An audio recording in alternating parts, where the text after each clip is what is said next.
Muy bien, muy buenas noches. Para mí es un privilegio poder estar aquí con ustedes. Es la primera vez que vengo. Siempre vine por la zona, pero la primera vez que vengo a la iglesia. Así que hermoso lugar y por supuesto hermoso el pueblo de Dios alabando al Señor. Así que muchas gracias por invitarme. Hoy me acompaña Gustavo, un hermano de la iglesia.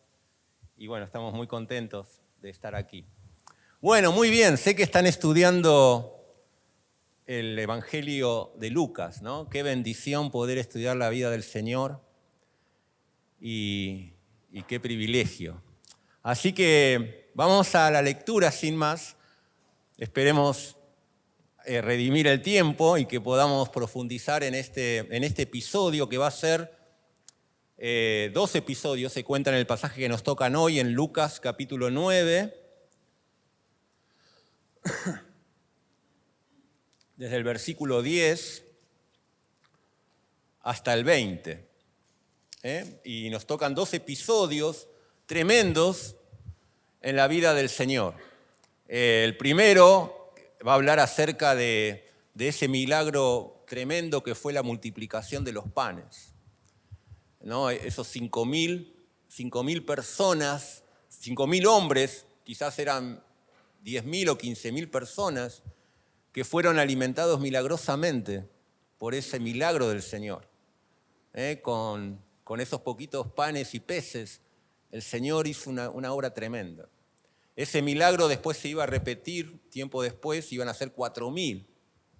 Pero este milagro, el que vamos a ver hoy, es central en la vida del Señor. Es el único milagro que se narra en los 4 evangelios de este tipo, ¿no? Y entonces vamos a ver qué trascendencia, cómo este milagro va a quizás marcar un antes y un después en el ministerio del Señor. Y también en los últimos versículos va a hablar de la confesión de Pedro. Y ahí quizás no vamos a poder dedicarnos mucho tiempo porque no me va a dar el tiempo para hablar de las 2 cosas en profundidad. Lo vamos a ver quizás un poquito menos profundamente. Así que bueno, vamos a leer el pasaje y vamos a empezar en esta noche. Lucas capítulo 9, versículo 10, dice la palabra de Dios: y vueltos los apóstoles, le contaron todo lo que habían hecho. Esto viene de lo que ustedes seguramente habrán estudiado el jueves anterior, ¿no? Cuando el Señor los envía de 2 en 2 a predicar y a anunciar el nombre del Señor. Y ellos vuelven de esa misión, de esa tarea, de ese trabajo, y ahí le están contando al Señor, ¿no? Dice, le contaron todo lo que habían hecho y tomándolos se retiró aparte a un lugar desierto de la ciudad llamada Betsaida.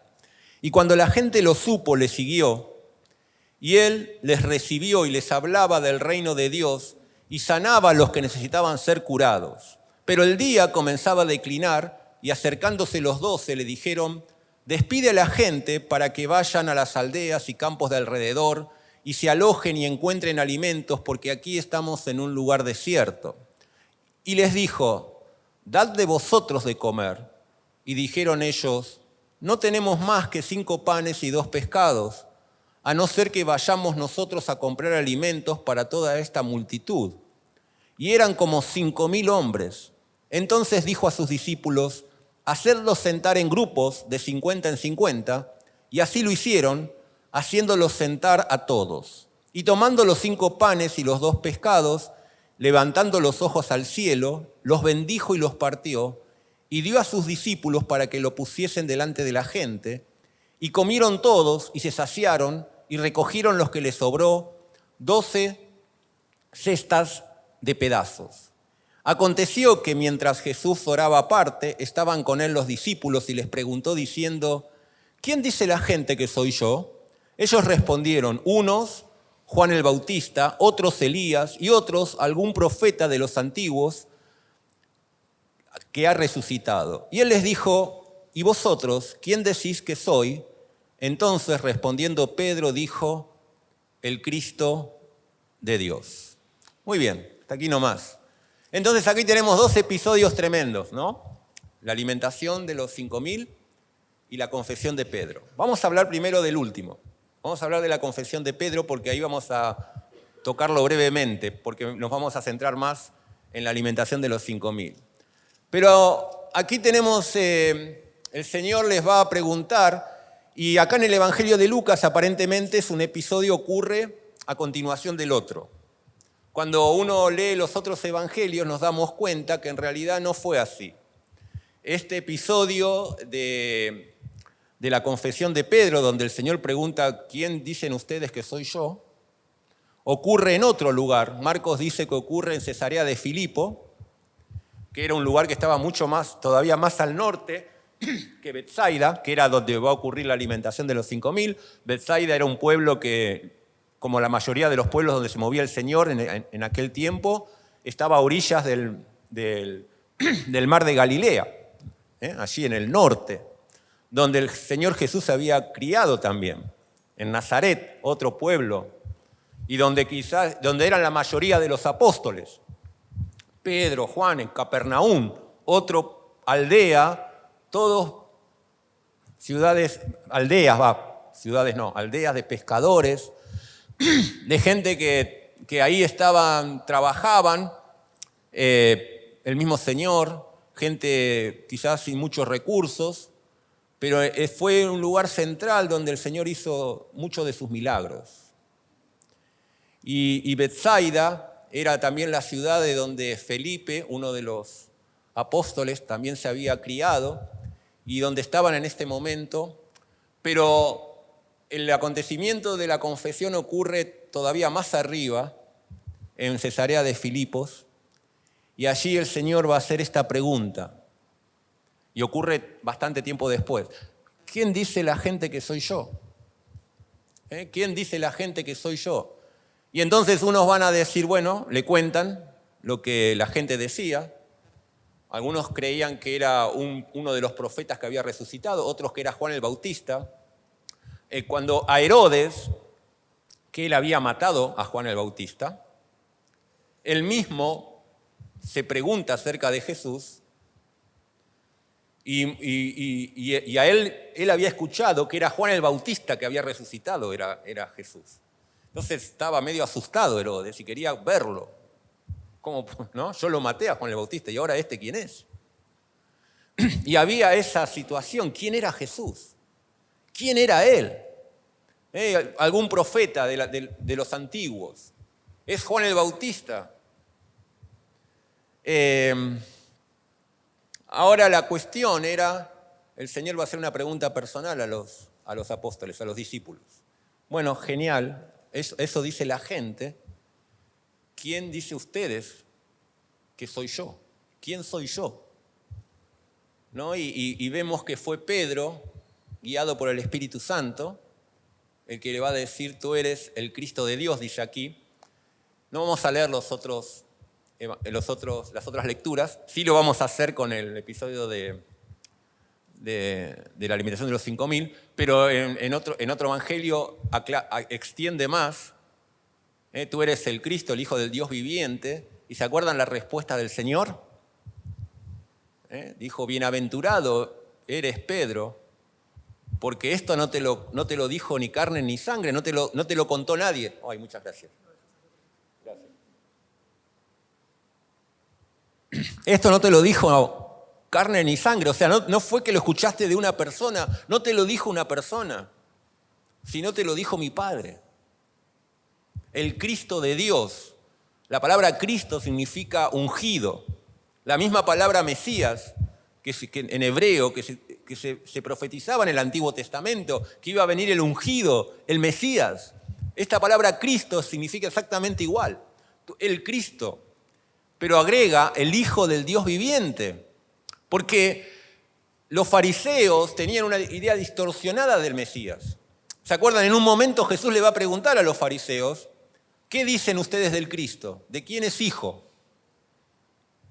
¿Qué dicen ustedes del Mesías? Que ustedes hablan del Mesías. ¿De quién es hijo el Mesías? Y los fariseos dijeron, y de David. es hijo de David, lo cual es cierto. Pero Jesús dijo, ¿y entonces por qué si es hijo de David, David lo llama Señor? Cuando dijo Jehová a mi Señor, siéntate a mi diestra hasta que ponga a tus enemigos por estrado de tus pies. Si solo es hijo de David, ¿por qué el mismo David en el Salmo 110 lo llama Señor? Adonai en hebreo. ¿Por qué lo llama Señor? Y los fariseos quedaron mudos. Ellos entendían mal las Escrituras. Sí es descendiente de David el Mesías, pero es el Hijo del Dios viviente. También. Pero Pedro va a decir, tú eres el Cristo, el Mesías, el Hijo del Dios viviente. Él estaba diciendo toda la verdad. Ahora, el Señor le dijo, bienaventurado eres, y después agregó más. Tú eres Pedro, ¿se acuerdan? Y sobre esta roca edificaré mi iglesia, lo cual no vamos a entrar en eso, es un tema de gran discusión por la cual la religión católica ha apoyado su argumentación de la autoridad papal, o de la autoridad de Pedro como el primer papa. Y la verdad es que para nada las Escrituras están enfatizando de que Cristo le dijo a Pedro que sobre él sería edificada su iglesia. En el original, sí, el Señor usa un juego de palabras allí. Tú eres Pedro, Petros en griego, y sobre esta Petra, piedra o gran roca, edificaré mi iglesia. Usa un juego de palabras, pero eso no estaba implicando que le estaba diciendo a Pedro, las palabras son distintas, Petros es pequeña piedra y roca o Petra es una gran roca. Y entonces hay diferentes interpretaciones de qué es lo que el Señor quiso decir. Algunos dicen que en realidad Jesús estaba diciendo que tú eres Petros y que la roca, que cuando él dijo sobre esta roca se estaba señalando a sí mismo, entonces él era la roca sobre la cual se iba a edificar la iglesia. Bueno, ciertamente la Biblia dice que la roca es Cristo, la piedra principal del ángulo, la gran roca. Sin embargo, es medio tirado de los pelos pensar que lo que el Señor dijo se estaba señalando a sí mismo, el texto no dice eso. Otra interpretación es que lo que el Señor quiso decir es, tú eres Pedro y sobre esta roca, hablando de lo que Pedro, la verdad que Pedro acababa de decir, la confesión de Pedro. Tú eres el Cristo, el Hijo del Dios viviente. Sobre esta roca, sobre esta verdad central que el Padre te reveló, será edificada mi iglesia. Esa es otra posible interpretación, a mi entender, mucho más acorde al texto. ¿Sí? Pero obviamente que el texto no está diciendo que sobre Pedro mismo va a hablar de la roca en su carta, ¿no? Y entonces ahí tenemos esta confesión que fue tremendo, ¿no? Donde los discípulos se firmaron en la verdad que nosotros conocemos y creemos, ¿no? Qué tremendo fue ese momento en el cual ellos pudieron entender por la guía del Espíritu Santo quién era Cristo. ¿Sabes? ¿Quién es Cristo? Es central. Muchas sectas se basan en una falsedad en cuanto a la persona de Cristo. ¿Sabes? Pero no solamente es central desde un punto de vista teológico o doctrinal. Es central en nuestra vida cotidiana. ¿Quién es Cristo? Porque quién es Cristo debería determinar toda nuestra vida. Si Él es el Señor, el Cristo, el Hijo del Dios viviente, eso implica muchas cosas para vos y para mí. No solamente que hemos confiado en Él nuestra alma y nuestra eternidad, sino que si Él es el Señor, si Él es el Adonai, si Él es el Dios eterno, el Hijo del Dios viviente, entonces, como Jesús mismo dijo, eso implicaría que deberíamos vivir de acuerdo a esa realidad. El Señor lo preguntó, ¿se acuerdan? ¿Por qué me llamáis Señor?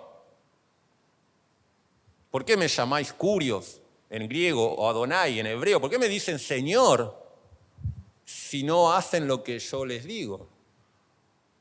No es el reconocimiento de decir Él es el Señor, implica, nosotros no lo entendemos tanto porque en nuestro tiempo lo de señorío, esclavitud, no es algo que esté presente en nuestra vida cotidiana, pero sí en la de ellos. Ellos tenían muy claro lo que era un señor y lo que era un siervo. Estaba muy presente en su cultura. Entonces, si hay un señor, bueno, ese señor es el Señor. Y eso implica que los demás estamos a sus pies, a su servicio. Él manda, nosotros obedecemos. Eso implica señorío. Ahora, señores, todos somos señores, ¿no? ¿Cómo le va, señor? ¿Qué tal, señor? Sí.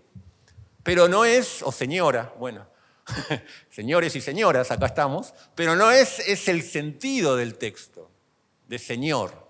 Está hablando de autoridad, está hablando de su posición, y en realidad está hablando de su deidad. Muy bien, pero tengo que dejar aquí. Vamos a ir a los primeros, al primer gran milagro que relata este texto, y necesitamos leer los otros pasajes. Así que vamos a leer mucho. ¿Por qué? Porque dan mucha información adicional. El Espíritu Santo quiso que los 4 evangelistas pudieran contar lo que pasó. Y los 4 evangelistas van a contar el mismo episodio. Todos van a decir la verdad, pero ellos van a contar cosas que los otros no cuentan, detalles. Cuando vos comparás los evangelios, no pienses que porque alguno dice cosas que el otro no dice, hay alguna contradicción o algún error, como muchos pretenden, sino que Dios está mostrando distintos aspectos de un hecho.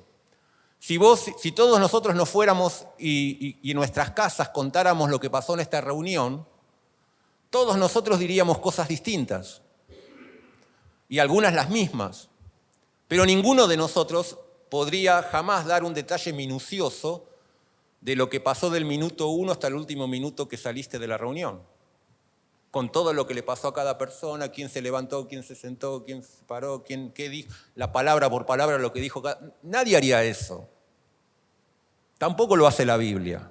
La Biblia no es una crónica minuciosa de la vida de Jesús, no es eso. Son relatos verídicos de cosas que el Señor hizo con un propósito de revelar al Hijo de Dios. Pero no es una crónica minuciosa, ninguno de los 4 evangelios lo es. Por eso es interesante cuando vemos cómo vio Mateo este episodio, cómo lo vio Marcos. Lucas no lo vio, a él le contaron, él es un historiador, o cómo lo vio Juan. Así que vamos a leer y vamos a ir a Marcos. Vamos a ir a Marcos capítulo 6. Rápidamente vamos a leer, voy a leer rápido. Vamos a Marcos, capítulo 6, y vamos a ver algunas cosas y después vamos a ver qué implica para nuestras vidas.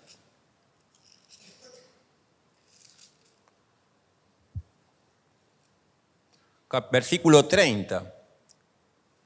Entonces, 6:30 de Marco, entonces los apóstoles se juntaron con Jesús y le contaron todo lo que habían hecho y lo que habían enseñado. Y él les dijo, venid vosotros apartes a un lugar desierto y descansad un poco, porque eran muchos los que iban y venían de manera que ni aún tenían tiempo para comer.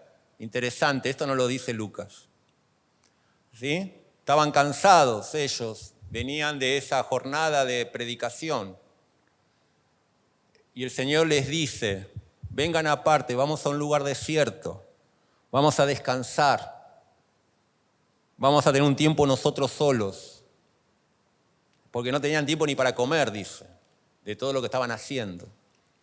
Muy bien, versículo 32, y se fueron solos en una barca a un lugar desierto, pero muchos los vieron ir y le reconocieron, y muchos fueron allá a pie desde las ciudades y llegaron antes que ellos y se juntaron a él. Y salió Jesús y vio una gran multitud y tuvo compasión de ellos, porque eran como ovejas que no tenían pastor, y comenzó a enseñarles muchas cosas. Y cuando ya era avanzada la hora, sus discípulos se acercaron a él diciendo: el lugar es desierto y la hora ya muy avanzada. Despídelos para que vayan a los campos y aldeas alrededor y compren pan, pues no tienen qué comer. Respondiendo él les dijo: dadle vosotros de comer. Ellos les dijeron: que vayamos y compramos pan por 200 denarios y les demos de comer. Él les dijo: ¿cuántos panes tenéis? Id y vedlo. Vayan y vean cuánto tienen. Y al saberlo dijeron: 5 panes y 2 peces. Y les mandó que hiciesen recostar a la gente, y se recostaron muy bien, y tomaron los panes, se saciaron, las 12 cestas, eso es igual. Vamos a Mateo, capítulo 14. Mateo, capítulo 14.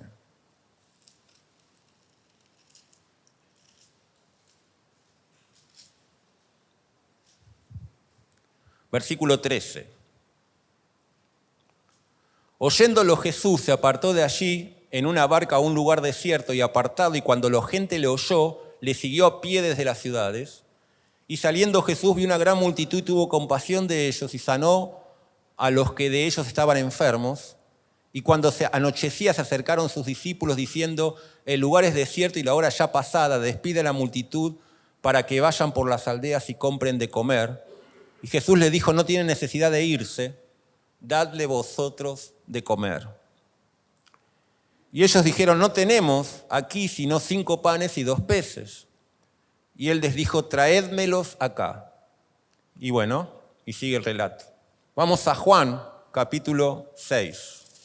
San Juan, perdón que estamos leyendo, pero bueno, estamos investigando qué pasó, ¿verdad? Esa es la idea, estamos investigando ahí qué fue lo que pasó aquel día. Juan, capítulo 6, versículo 1. Después de esto, Jesús fue al otro lado del mar de Galilea, el de Tiberias, y le seguía una gran multitud porque veían las señales que hacían los enfermos. Entonces subió Jesús a un monte y se sentó allí con sus discípulos, y estaba cerca la Pascua, la fiesta de los judíos. Y cuando alzó Jesús los ojos y vio que había venido a él una gran multitud, dijo a Felipe: ¿de dónde compraremos pan para que coman estos? Pero esto decía para probarle, porque él sabía lo que había de hacer. Felipe le respondió: 200 denarios de pan no bastarían para que cada uno de ellos tomase un poco. Y uno de sus discípulos, Andrés, hermano de Simón Pedro, le dijo: aquí hay un muchacho que tiene 5 panes de cebadas y 2 pececillos, ¿mas qué es esto para tantos? Entonces Jesús dijo: hacer recostar a la gente, y había mucha hierba en ese lugar, y se recostaron como en número de 5,000 varones. Y Jesús tomó los panes y dio gracias. Muy bien, y dice al final, versículo 14. Y aquellos hombres entonces, viendo la señal que Jesús había hecho, dijeron: este verdaderamente es el profeta que había de venir al mundo. Pero entendiendo Jesús que iban a venir para apoderarse de él y hacerle rey, volvió a retirarse al monte él solo. Hasta aquí nomás. Bueno, muy bien. Ahí hemos leído los diferentes relatos y vamos a en esta noche enfatizar 2 aspectos en cuanto a lo que fue este gran milagro. Primero, el impacto y lo que significó y lo que significa para la gente en general. Y después vamos a ver una aplicación especial, lo que significó para sus discípulos. Y entonces vamos a ver lo que implica el día de hoy este milagro, lo que muchos suponen que sería un milagro como esto en este tiempo, en cuanto a la necesidad de la gente de creer. Pero después vamos a ver qué implica para vos y para mí este milagro, como siervos de Dios. La verdad es que este milagro se explica en Juan, a continuación, en el capítulo 6, que no está en ninguno de los otros evangelios, lo que pasa después de este milagro. Que ya vimos algo, ¿no? Acá. La gente fue y le quiso hacer rey. Era tremendo lo que había pasado. Había 15,000 personas ahí y el Señor hizo un milagro tremendo. Nunca había hecho un milagro hasta ese momento delante de tanta gente.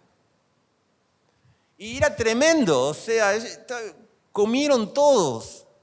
Y sobró 12 cestas de panes, con 5 panes y 2 peces.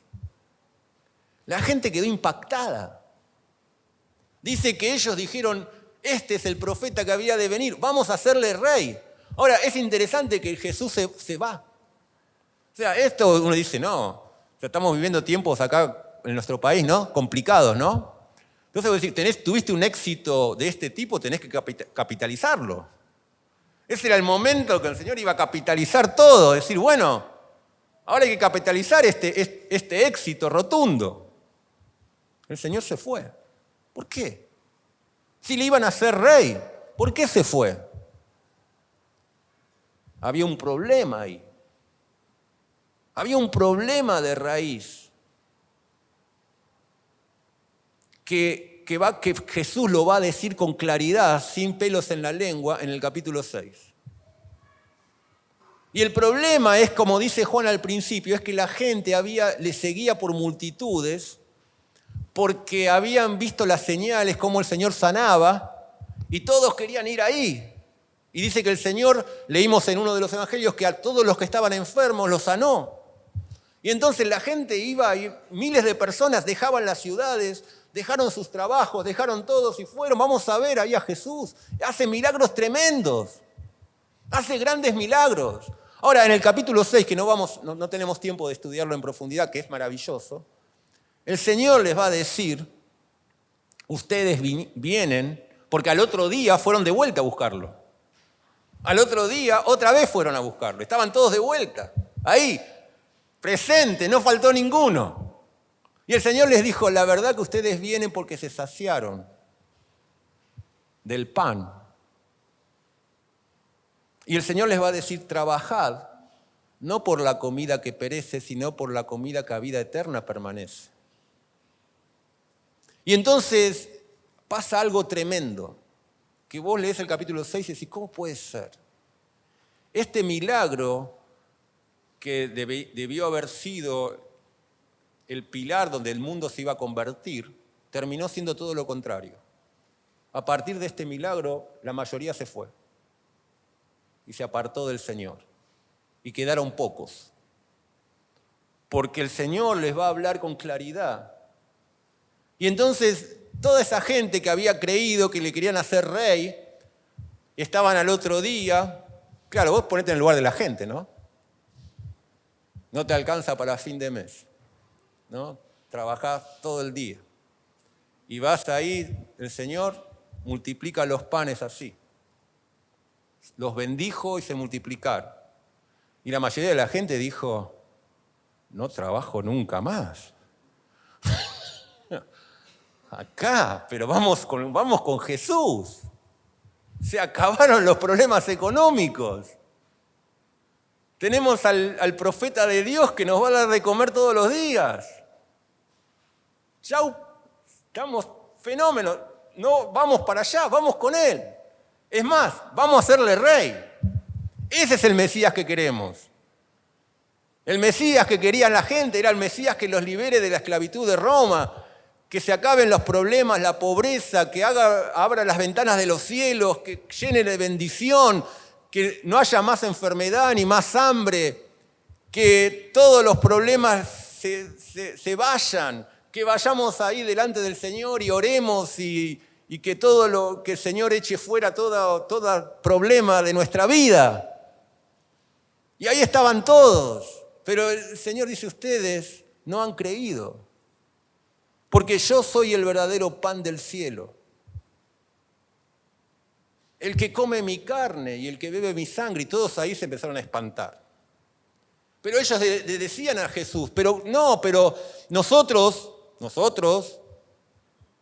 hemos creído en Moisés, que Él nos dio el maná, el pan del cielo, para darnos de comer y fue la señal de Dios. ¿Qué señal haces tú para que te veamos y creamos? Ahora, yo no puedo creer esta pregunta. Acababan de comer 5.000 personas y le dicen al Señor, ¿qué señal haces tú?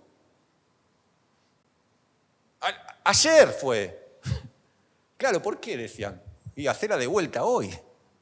Porque, Jesús, no te confundas, Moisés nos dio el maná 40 años, seguiditos. Vos recién un día. O sea, fueron 40 años que comimos maná. Entonces Jesús le dice, no, Moisés no le dio el verdadero maná. El verdadero maná del cielo es el pan vivo que descendió del cielo. ¿Y sabes qué dijeron ellos? Bueno, danos siempre ese pan.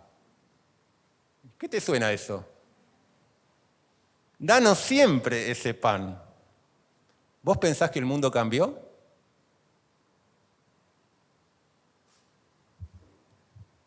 Mucha gente busca eso, la mayoría diría. Y lo más triste,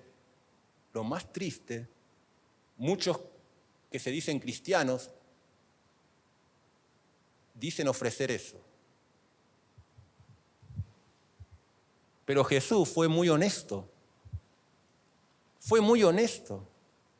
Él dijo, no les sirve eso. La verdadera obra de Dios es que creáis en aquel que ha enviado. ¿Y cómo termina el relato de Juan? Dice, y muchos ya no estaban con él. Cuando escucharon esas palabras dijeron, qué duro es esto. No, estas palabras son duras. Nosotros queríamos comer, no queremos que nos hablen de esta manera. No queremos que nos digan estas cosas. Esto es muy duro. ¿Quién lo puede oír? Y el Señor les dijo a los discípulos, ¿se acuerdan? ¿Ustedes también se quieren ir? Y ellos dijeron, Pedro dijo, pero también los otros dijeron, ¿y a quién iremos? Tú tienes palabras de vida eterna. ¡Wow! Pasaron la prueba. Que este milagro que uno se suponía que tenía que ser el milagro definitivo, donde todo el pueblo se iba a convertir y creer en el Mesías, fue todo lo contrario. Desnudó la incredulidad de la gente.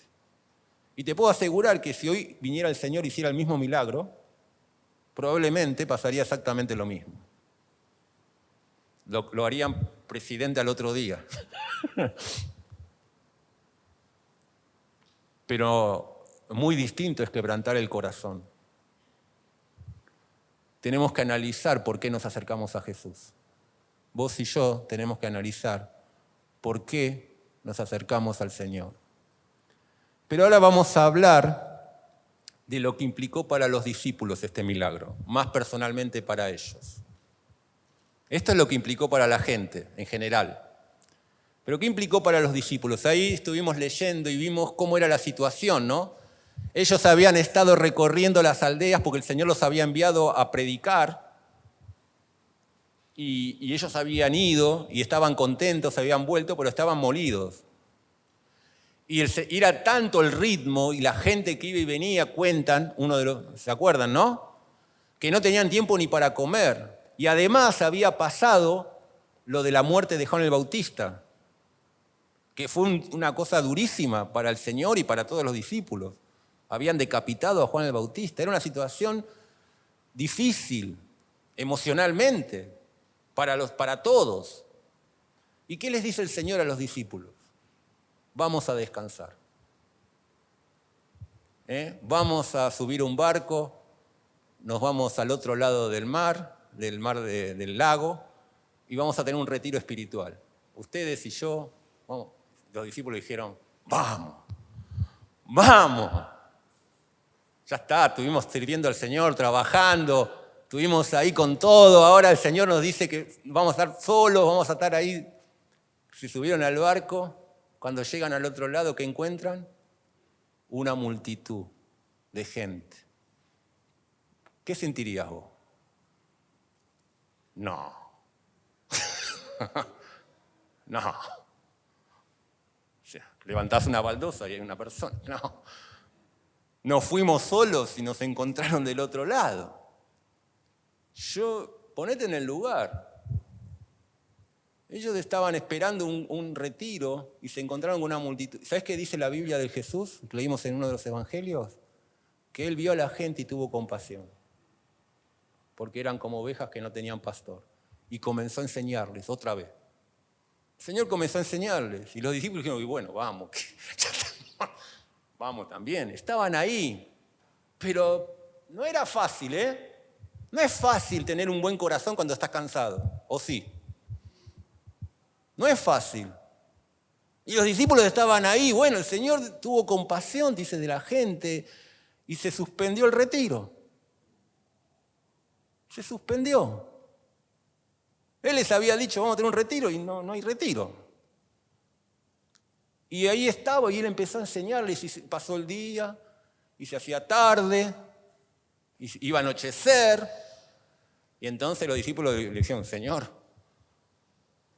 vamos, ya es hora, ¿no? Porque hay una situación acá. Son 15.000 personas, estamos en el medio del campo. Vinieron de diferentes ciudades, acá no hay ningún lugar cercano, tienen que volver, tienen que comer. Y ahí vemos los diferentes relatos, ¿no? Donde el Señor dice, bueno, no necesitan irse. Denle ustedes de comer. Chan. Denle ustedes de comer. Y entonces ahí, bueno, ¿cómo le vamos a dar de comer? ¿Cuánto habría que comprarle? Dice el Señor a Felipe. Felipe era el de la calculadora. Hizo la cuenta, 200 denarios no alcanza, dijo. 200 denarios son 200 días de trabajo. Son 6 meses de sueldo, más. Plata, ¿eh? 6 meses de sueldo, de un sueldo básico. Más de 6 meses de sueldo. No alcanza 200 denarios. No tenían esa plata. Y dice, si compramos 200 denarios, apenas comen un poquito cada uno. O sea que los números no cierran. Ahora, el Señor les dice, bueno, vayan e investiguen cuánto tienen. Vayan y vean, dice. A ver, ¿cuánto tienen ustedes? Nadie tenía nada.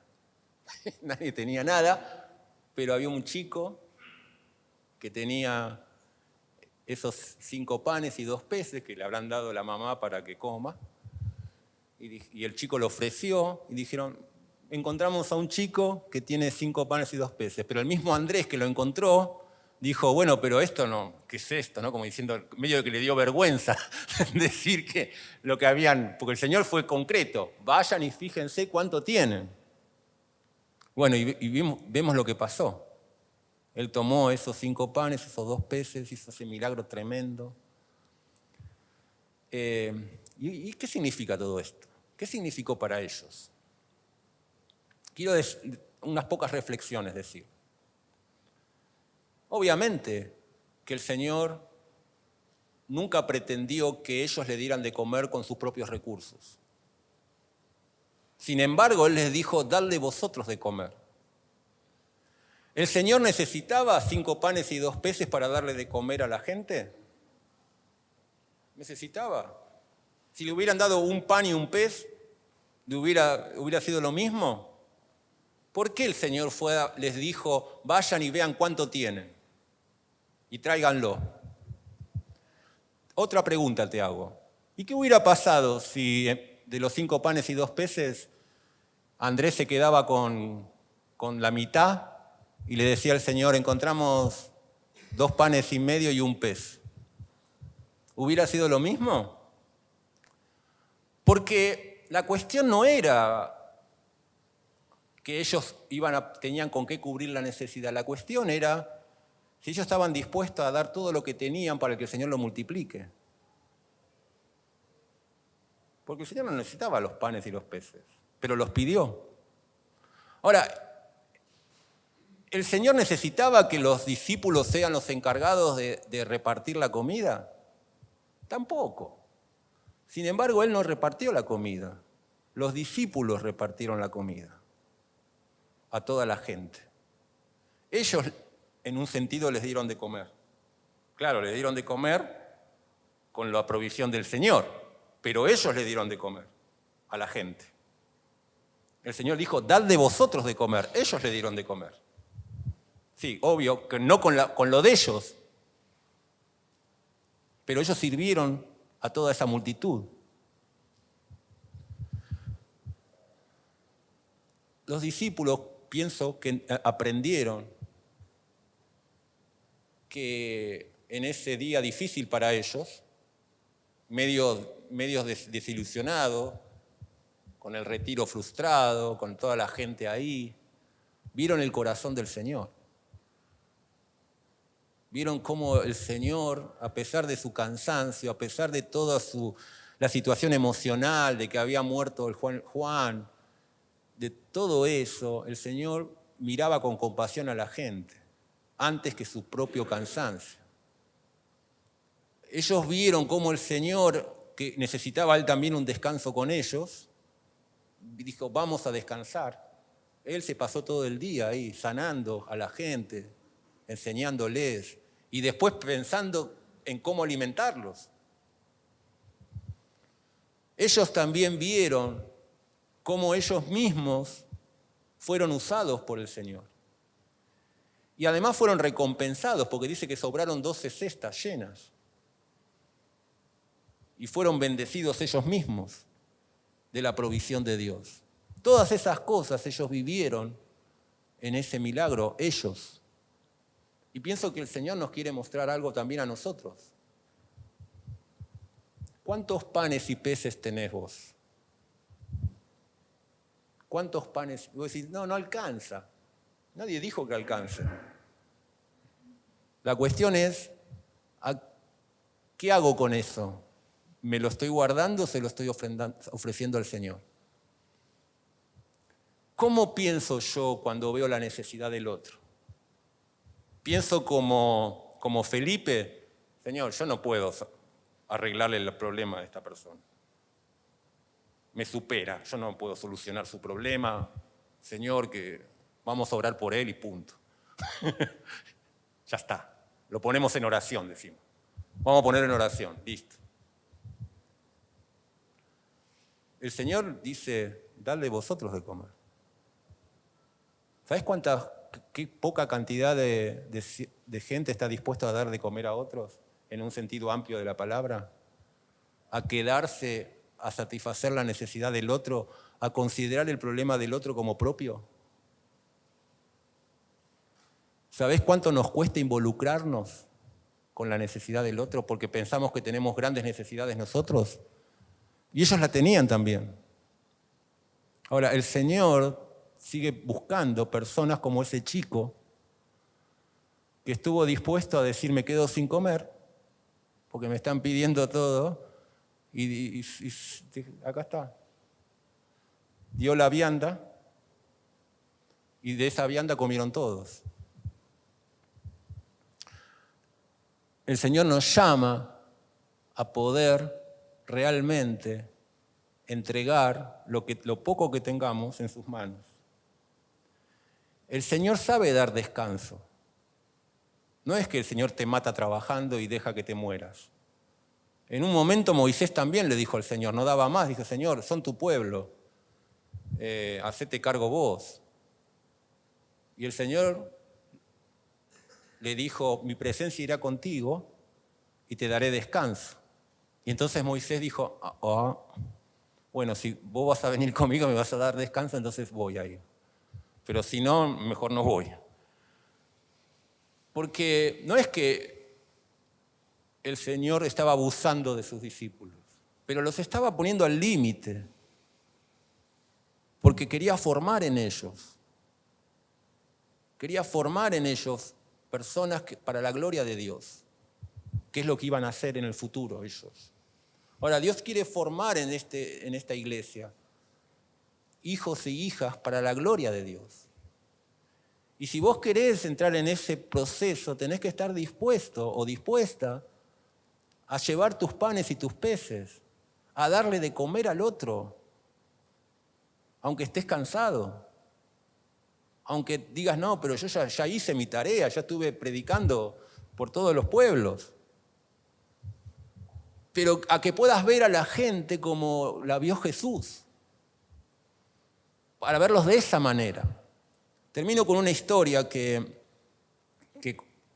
quizás la conocés, perdón, pero una vez la escuché y nunca me la olvidé, una parábola, y se cuenta de un hombre que iba en un viaje por una zona muy desértica, una expedición, y este hombre, en ese lugar no había pueblos, no había nada, y tuvo algunas dificultades y se le estaba acabando el agua que él llevaba. Él sabía que había un puesto que estaba especialmente preparado para los viajeros, donde supuestamente había provisiones. Pero la verdad es que este hombre se le había complicado, había perdido sus recursos y se estaba muriendo de sed y no llegaba. Y finalmente, ya medio muerto de sed, llega a ese puesto. Una pequeña cabañita vacía, porque era para los viajeros. Él llega ahí, estaba contentísimo, y entonces empieza a buscar agua por todos lados. Se estaba muriendo de sed y no encuentra agua. Ahora, finalmente ve que atrás, al otro lado de esa cabañita, había afuera una bomba de agua. Y fue corriendo a la bomba de agua, empezó ahí con esa bomba de agua a sacar, no salía agua. Desesperado empieza a revisar la cabaña por todos lados, a ver si había algo, porque sabía que no iba a llegar a la siguiente. Y encuentra ahí en uno de los cajones una botellita como de 1 litro de agua. Y dijo, bueno, él sabía que ese litro de agua tampoco le iba a alcanzar para llegar a la siguiente, pero bueno, se estaba por tomar el agua, pero encuentra un cartelito, una nota al lado, que decía, este agua es para purgar la bomba. O sea que la bomba no funcionaba porque había que purgarla con el agua de la botellita. Y entonces el hombre dice, ¿y ahora qué hago? Porque él se estaba muriendo de sed. Si yo me tomo el agua, que es lo que quería hacer, igual no voy a llegar al otro puesto. Pero si uso el agua y me la meto en la bomba y la bomba no anda, me muero ahora mismo. Y se encontró en un gran problema. Estaba tan desesperado que dijo, bueno, agarró, fue con la botellita a la bomba y metió la mitad de la botellita. Dijo, bueno, vamos a ver, si anda, por lo menos me tomo medio litro, la mitad. Entró a darle, yo. Nada, no pasaba nada. Puso otro poquito. No, nada. Bueno, ya estaba desesperado, dijo, más si yo me tomo el agua que queda, esto no va a andar.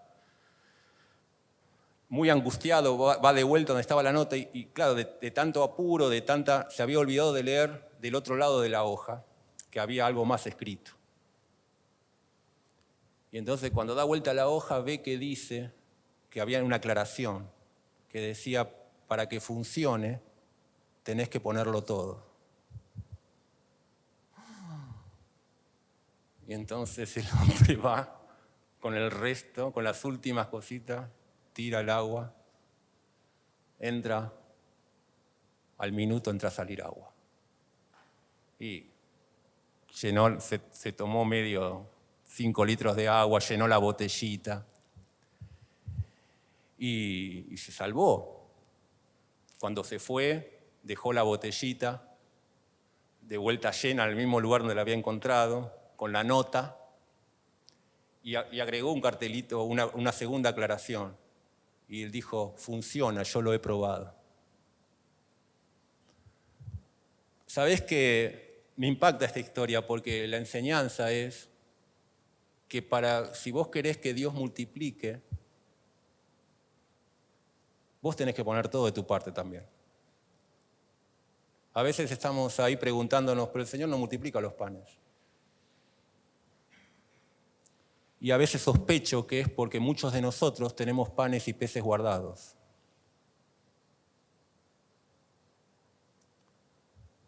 Y decimos, y Señor, ¿por qué no multiplicas los panes? Y el Señor te dice, pero vos trajiste los panes y los peces. ¿Qué voy a multiplicar? Para que funcione, si vos querés que tu vida funcione, tenés que ponerlo todo. El Señor va a multiplicar. Y con lo que poco que vos pongas, quizás Dios va a hacer una bendición que quizás no podemos medir. No podemos medir. Que realmente podamos pensar, ¿no?, en este episodio, en este milagro tan tremendo, y que como los discípulos podamos nosotros entender que el Señor puede hacer grandes cosas. Y Él puede multiplicar cuando nosotros nos entregamos a Él. Y lo que tenemos en la mano lo ponemos a su disposición. Amén. Muchas gracias, hermanos, que el Señor les bendiga. El principio